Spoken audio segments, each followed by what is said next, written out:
Hello दोस्तों, आप सभी का स्वागत है अपने YouTube channel study with Gyandeep में।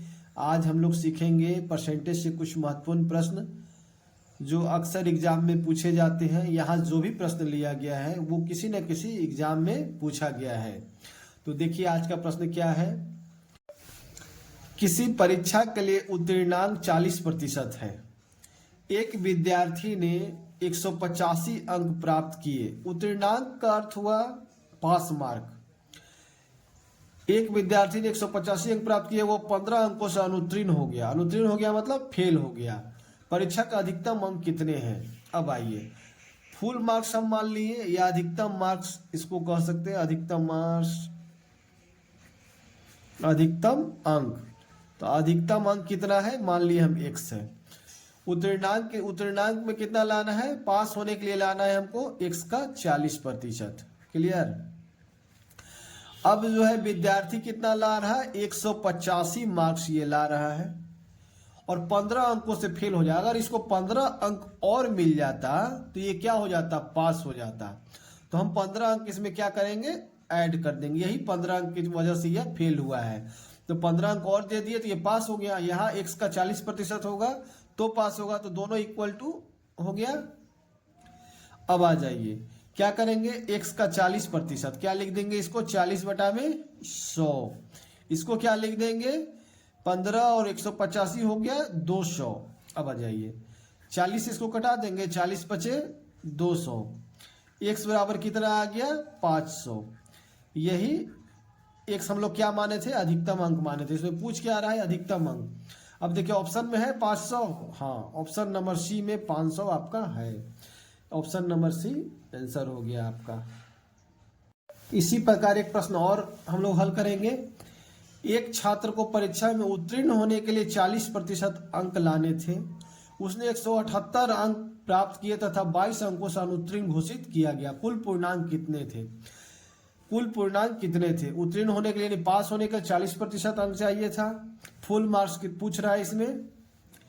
तो इसमें हम मान लेते हैं उत्तीर्ण होने, फुल मार्क्स मान लेते हैं। कुल पूर्णांक हम लोग मान लेते हैं, कुल पूर्णांक x। ठीक है। 40, उसको पास होने के लिए कितना चाहिए था? x का 40% चाहिए था, लेकिन उसने लाया कितना? 178 अंक लाया। अब 22 अंकों से अनुत्तीर्ण घोषित हुआ, यानी 22 अंकों से वो फेल हो गया। यदि इसको 22 अंक और आते तो क्या हो जाता? ये पास हो जाता।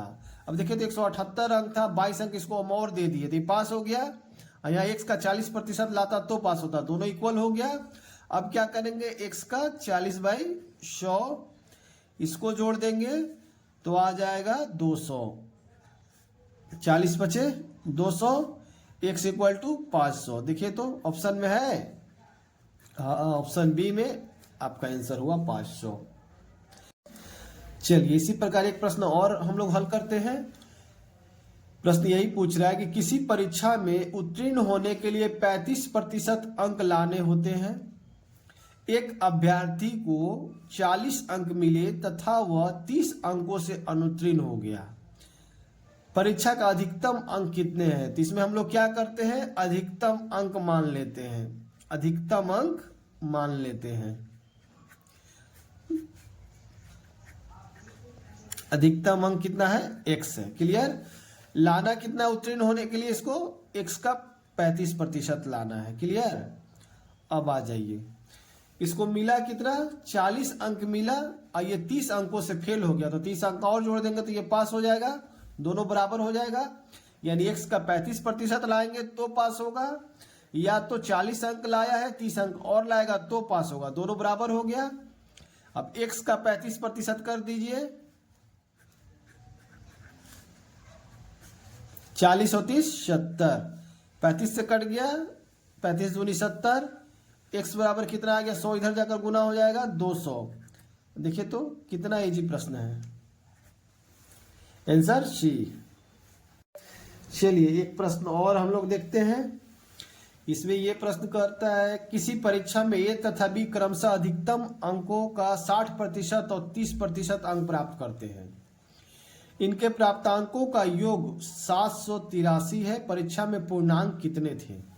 मान लीजिए यहाँ पर हम लोग परीक्षा का पूर्णांक हम लोग मान लेते हैं, पूर्णांक मान लेते हैं x, तो a लाता है कितना, a जो है x का 60% लाता है और b कितना लाता है, x का 30% लाता है। देखिए यहाँ लिखा हुआ है, किसी परीक्षा में a तथा b क्रमशः अधिकतम अंकों का 60%, तो अधिकतम अंक x माने हुए, x का 60% तथा b जो है 30%, x का 30%, इनके प्राप्तांकों का योग 783 है। इनके प्राप्तांकों का योग जो है 783 हम लोग लिख दिए। क्लियर।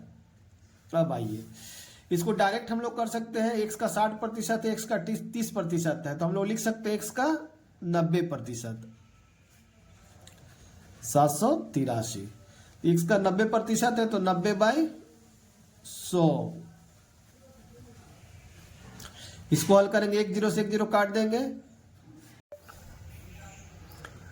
तो इसको हम लोग 0 से 0 काट दिए, 9 से काटेंगे तो 9 8 72, 9 8 72, तो यहाँ 6 बच गया, 9 7 63, तो x बराबर आ गया, यहाँ 10 बचे हुआ तो इधर जाकर गुना हो जाएगा 870, यानी आपका पूर्णांक निकल गया। क्या पूछा परीक्षा में, पूर्णांक, तो पूर्णांक x हम लोग माने हुए थे, x बराबर क्या क्या ले आए 870, ये ऑप्शन में है, तो ऑप्शन बी इसका सही आंसर हुआ। चलिए इस प्रकार एक प्रश्न हम लोग और हल करेंगे। इसमें पूछ रहा है कि एक परीक्षा में लड़कियों तथा लड़कों के लिए उत्तीर्ण प्रतिशतता क्रमशः 35% और 40% है। एक लड़के ने 483 अंक प्राप्त किए तथा वह 117 अंकों से अनुत्तीर्ण रहा। लड़कियों के लिए न्यूनतम प्रतिशत अंक कितने हैं? तो पहले इसमें हम लोग मान लेंगे पूर्णांक यानी कुल अंक, है ना, पूर्णांक इक्वल टू मान लेंगे हम लोग x। क्लियर। अब लड़कियों के लिए पास होने के लिए, लड़कियों के लिए पास होने के लिए क्या है, इसको x का 35% लाना है, ठीक है, और लड़कों के लिए क्या लाना है, x का 40% लाना है। क्लियर। एक लड़के ने 483 अंक प्राप्त किए, ये क्या किया, एक लड़का है जो 483 अंक प्राप्त किया लेकिन 117 अंकों से अनुत्तीर्ण रहा, 117 अंकों से अनुत्तीर्ण रहा, तो अगर 117 अंक और दे देंगे तो ये क्या कर जाएगा, पास कर जाएगा। और यहाँ पास होने के लिए इसको क्या चाहिए, x का 40% चाहिए, ठीक है। अब आ जाइए इसको जोड़ दीजिएगा तो 7 3 10, 8 1 9 1 10 0, 4 1 5 1 6, x का 40%, 40% ऐसे लिख देंगे हम लोग, 1 0 से 1 0 कट गया, 4 से काट देंगे, 15 चौका 60, 0, यानी ये आ गया, अगर गुना कर देंगे तो 1500 आ जाएगा x, यानी x इक्वल टू आ गया मेरा, यानी x इक्वल टू आ गया 1500। क्लियर। फुल मार्क्स 1500 आ गया। अब पूछा कि लड़कियों के लिए न्यूनतम अंक, तो लड़कियों के लिए न्यूनतम अंक कितना होना चाहिए उत्तीर्ण होने के लिए, 35%, तो 1500 का हम लोग जो है क्या निकाल देंगे, 35% निकाल देंगे, 1500 का 35% निकाल देंगे। क्लियर। तो 1500 का 35% निकालिए आप लोग, 35/100 गुना हो जाएगा, कट जाएगा ये, अब 15 से गुना हो जाएगा, 15 5 75 के 5, 7 से 7, 15 3 45 और 7 हो जाना चाहिए 52, यानी 525। क्लियर। 525 लड़की लोग लाएगी तब पास हो पाएगी। 525 ऑप्शन में है, हाँ ऑप्शन डी में 525 है।